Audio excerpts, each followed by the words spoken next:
Hello and welcome to online Adda for study inspired for learning. दोस्तों स्वागत है आप सभी का। इस वीडियो में हम बात करने वाले हैं कई बड़ी और लेटेस्ट अपडेट के बारे में जो कि संबंधित है यूपी टीजीटी पीजीटी एग्जाम को लेकर, साथ ही साथ उत्तर प्रदेश में नई प्राइमरी शिक्षक भर्ती, इसके अलावा और भी कई और बड़ी लेटेस्ट अपडेट। एक एक करके सारी अपडेट हम कवर करते हैं। वीडियो को आप लाइक करते हैं और शेयर करते हैं, चैनल को सब्सक्राइब करके बेल आइकन को दबा लें, जिससे कि आपको रियल ऑथेंटिक जानकारी सबसे पहले मिलती रहे। यूपी टीजीटी पीजीटी एग्जाम का इंतजार करने वाले छात्रों के लिए खुशखबरी है। जी हाँ दोस्तों, काफ़ी लंबे समय के बाद टीजीटी पीजीटी को लेकर कोई खुशखबरी निकल कर आ रही है और मैं आपको जो भी जानकारी दूंगा पूरे तरीके से ऑथेंटिक आधिकारिक रूप से ही दी जाएगी, क्योंकि आप जानते हैं कि टीजीटी पीजीटी एकमात्र विकल्प है वर्तमान में बीएड करने वाले अभ्यर्थियों के पास, क्योंकि भर्तियां तो भविष्य में आएंगी लेकिन अभी जो निकाली गई है वो सिर्फ टीजीटी पीजीटी की है। बेशक पदों की संख्या 4163 है, लेकिन आप में से हर एक अभ्यर्थी को सिर्फ एक ही सीट चाहिए और आपको उस एक सीट के लिए जी जान लगा देना है, क्योंकि आने वाला समय आप जानते हैं मुश्किल है प्राइमरी को लेकर भी, इसके अलावा और भी अलग अलग चीज़ों के बारे में। तो ऐसे अभ्यर्थी जिन्होंने यूपी टीजीटी पीजीटी में आवेदन किया था उनके लिए समय आ चुका है कि अब आप लोग अपनी गाड़ी के गियर चेंज कर दें, क्योंकि जो आप 1-2 की स्पीड से चल रहे थे, सडनली आपको झटका लगेगा तो आप चेंज नहीं कर पाएंगे। क्योंकि यूपी टीजीटी पीजीटी को लेकर मुझे जो जानकारी अधिकारियों के माध्यम से मिली है मैं आपको वही दे रहा हूँ। उत्तर प्रदेश माध्यमिक शिक्षा सेवा चयन बोर्ड के उप सचिव और नए शिक्षा सेवा चयन आयोग के बनने वाले सदस्य नवल किशोर के माध्यम से मिली जानकारी के अनुसार उनका कहना यह है कि टीजीटी पीजीटी को लेकर और असिस्टेंट प्रोफेसर भर्ती परीक्षा को लेकर सरकार की प्राथमिकता में है और इन दोनों परीक्षाओं को पहले कराए जाने की योजना भी है।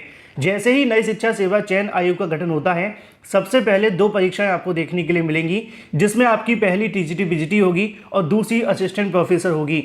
इन दोनों परीक्षाओं को कराए जाने को लेकर शासन स्तर पर मंथन जारी है। जानकारी ये भी देखने के लिए मिली है कि जैसे ही आयोग का गठन होता है उसके 30 दिनों के अंदर इन परीक्षाओं को करवा लिया जाएगा। अब सवाल तो आपके मन में यही होगा कि आयोग का गठन कब तक देखने के लिए मिलेगा। जो सचिव के माध्यम से जानकारी मिली उनका कहना यह है कि ज़्यादा बातें तो रिवील नहीं कर सकते नई शिक्षा सेवा आयोग के बारे में, लेकिन इतना बता सकते हैं कि आने वाले 30 से 40 दिनों के अंदर नए शिक्षा सेवा चयन आयोग के नए सदस्यों की जो नियुक्ति है वो हो जाएगी।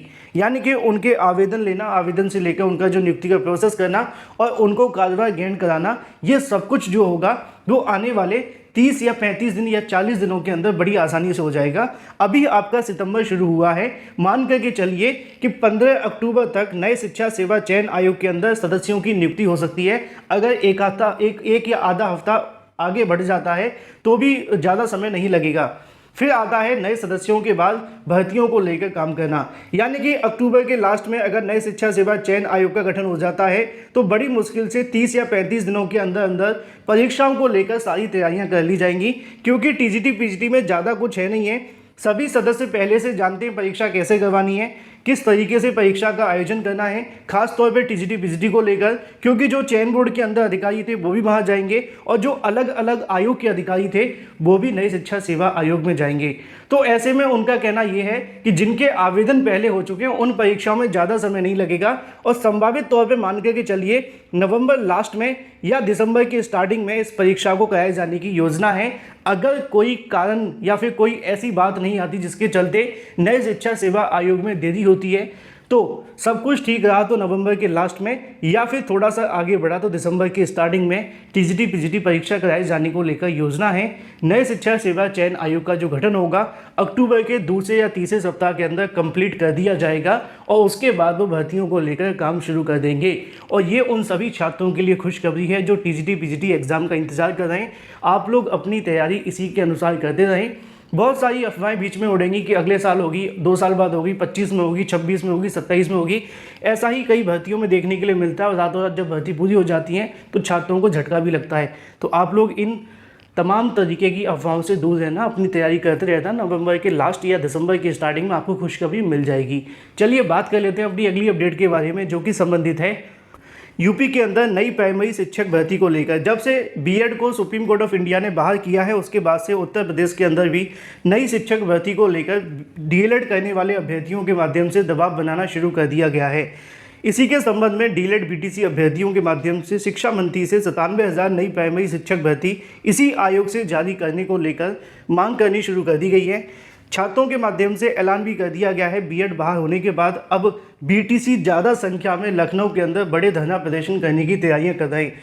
पहले सुनिए छात्र क्या कहते हैं, उसके बाद बात करेंगे। अनुपात समानुपात, अनुपात समानुपात के ये खेल जो रख लिए हैं, इसमें बस यही बताएंगे कि बच्चा का छात्र और शिक्षा का अनुपात बराबर है।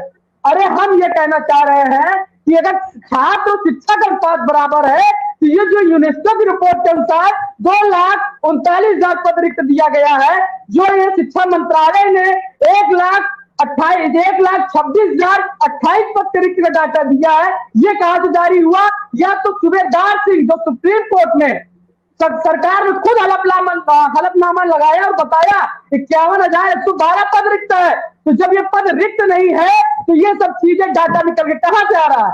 केवल सरकार अपने राजकोष की बढ़ोतरी के साथ साथ भर्ती नहीं देना चाहती है, क्योंकि शिक्षा विभाग में केवल सरकार पैसा खर्चा करना चाह रही है।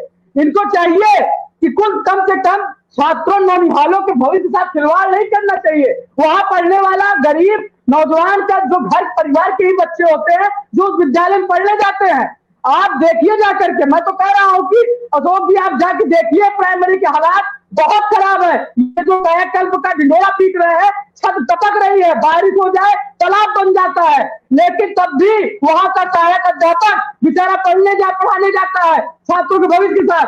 उनकी जात मैं भी आपको बता रहा हूँ, कवड़ियों की सेवा में लगा दे रहे हैं, पुलिस प्रशासन ने पैर धुल रहा है। अरे अच्छी चीज है, धर्म अच्छी चीज होता है, लेकिन धर्म के नाम पर जो अफीम हर बात सुंघाने का काम सरकार कर रही गलत है।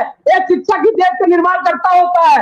आज शिक्षकों का पद नहीं बढ़ा जा रहा है, एकदम छात्र लाखों लोगों को डीएलएड बीटीसी करा दिया है। हर साल 2,35,000 की फौज खड़ी होती जा रही है। मैं 2017 का छात्र हूँ, इसमें मौजूदा इलाहाबाद विश्वविद्यालय का छात्र हूँ।